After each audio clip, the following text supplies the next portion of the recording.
Thank you so much for having us on. I want to welcome our standing guest. We're very excited to announce Dr. Surajit Khanna will be a regular on this radio show Tuesdays, Wednesdays, Fridays at 4:15. We will be giving a weekly message, and we're going to have guests on the show. We plan to also Zoom it and put it on Facebook, facebook.com/Khanna, Khanna,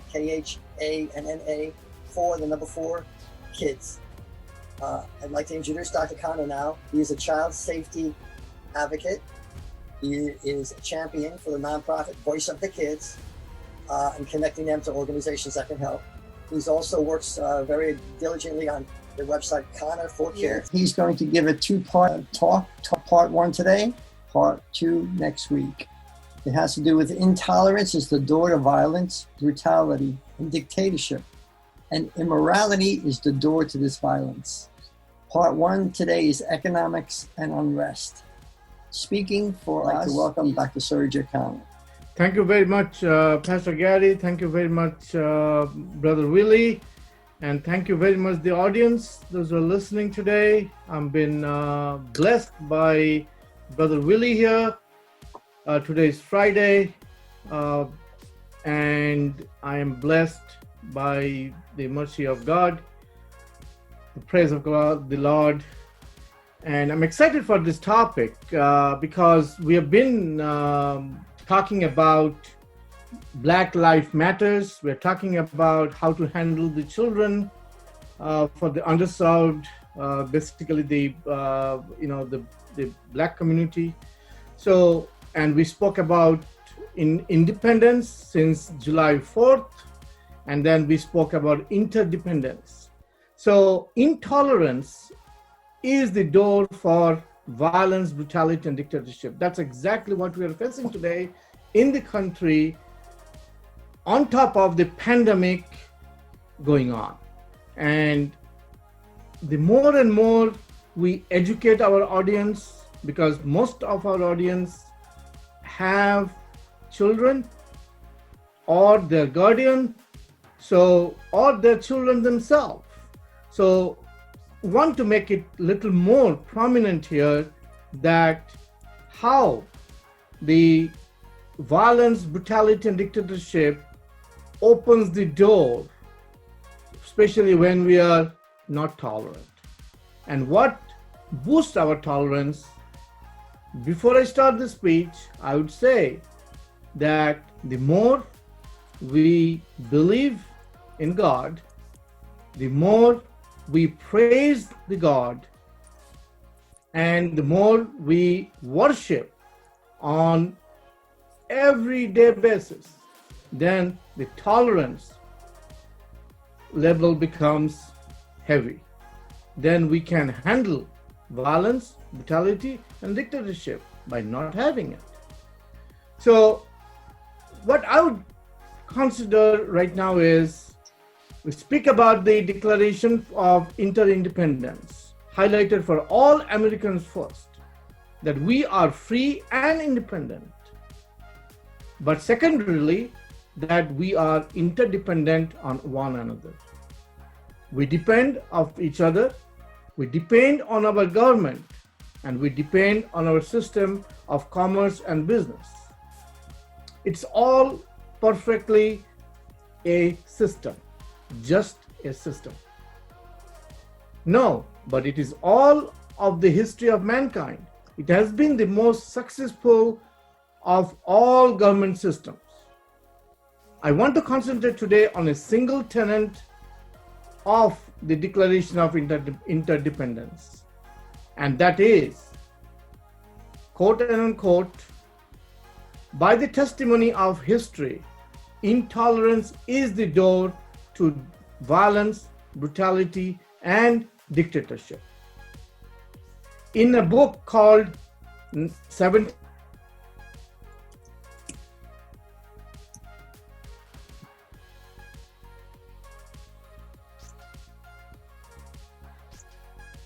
is remarkably inefficient.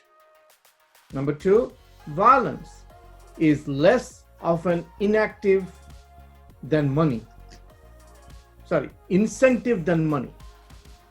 Number 3, the cost of buying and maintaining slave far exceeds the cost of wages. Number 4, business will make much more money by treating workers legally and humanely. We want to emphasize the word humanly here. The key is that a society will maintain balance when these two very simple things are followed, and it is so incredibly simple. We can easily in other countries and even in our own country, which is causes unbalance and leads to violence, brutality, and dictatorship. And these 2 points which we will be concentrating on, number 1 is that people, businesses, and governments should make money morally and humanly. Number 2 is that people, businesses, and governments should spend money morally and humanly. Charles Dickens once said, "Nice people not earning money morally will frequently find ways to justify ways to take advantage of people and misuse the environment in the name of money." That's exactly what's happening today.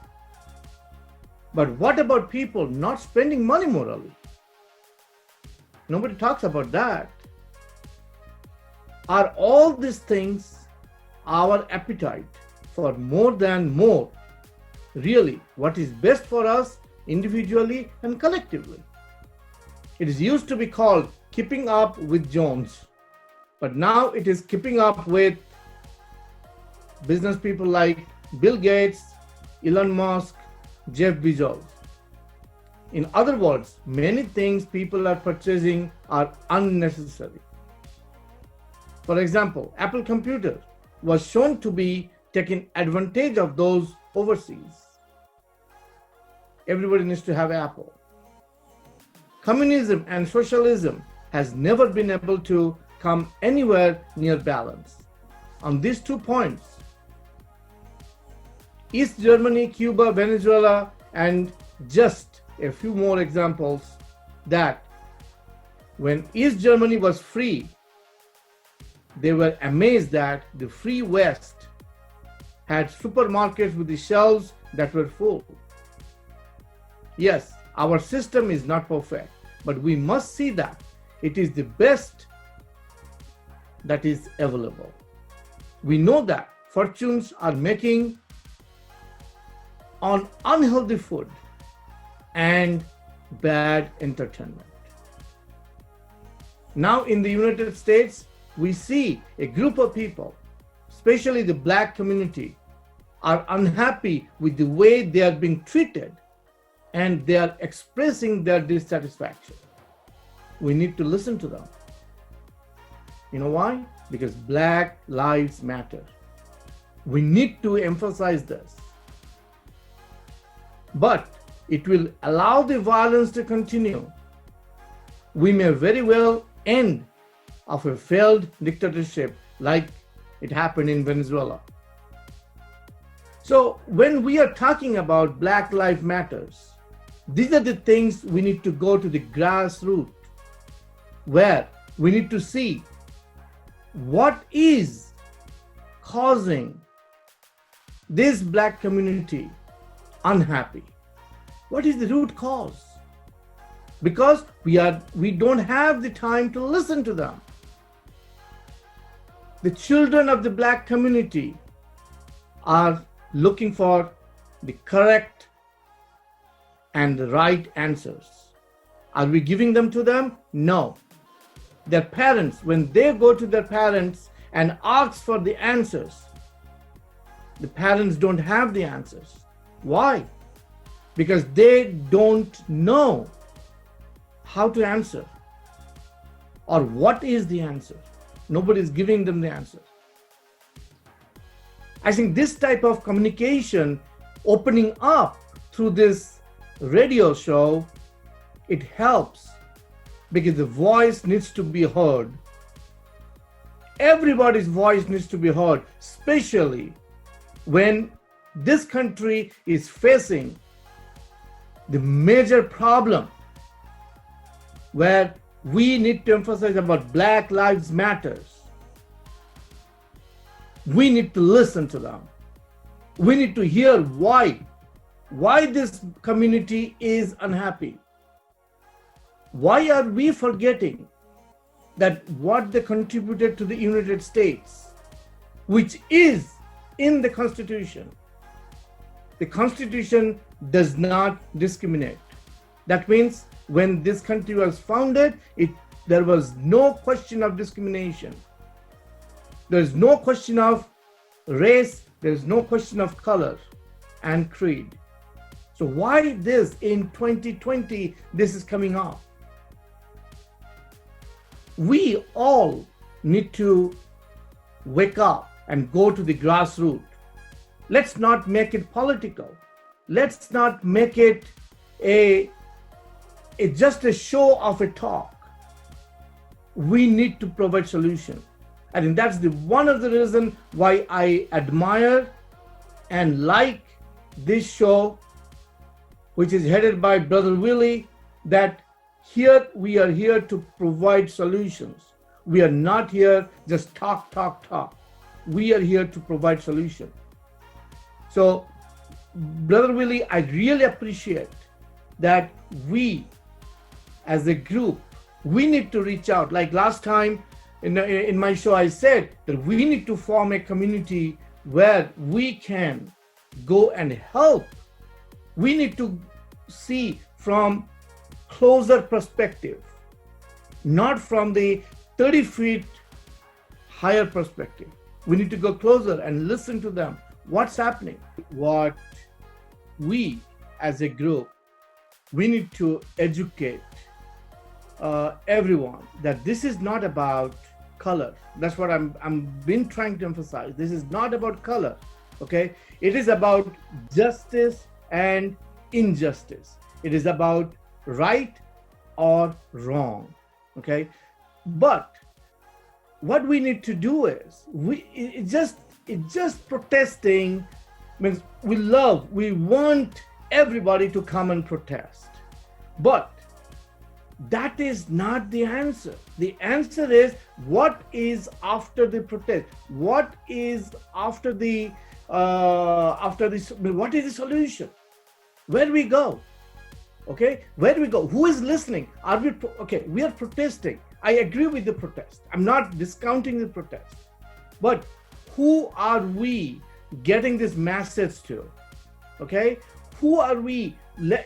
And what is the impact going to happen after this? To us, reach out to Brother Willie, reach out to Pastor Gary, reach out to me so that we can find and form the solution and reach out to the people so that we can change this thing. What exactly Dr. King did, okay? We have to do that right now.